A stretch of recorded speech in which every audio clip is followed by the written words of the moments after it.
داداش بی پولیم چیکار کنیم؟ ببین من یه ایده لاشخوری دارم، اگه اجراش کنیم خیلی پول دستمون میاد. ناموسن چی؟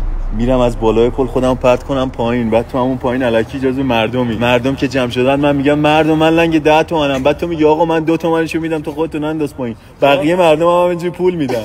کلی پول دستمون میاد. ناموسن علی برو بریم. خب دیگه شروع کن بسم الله بدو. آی مردم من خسته شدم از این زندگی، میخوام خودمو بندازم پایین. بابا چرا کسی نمیاد؟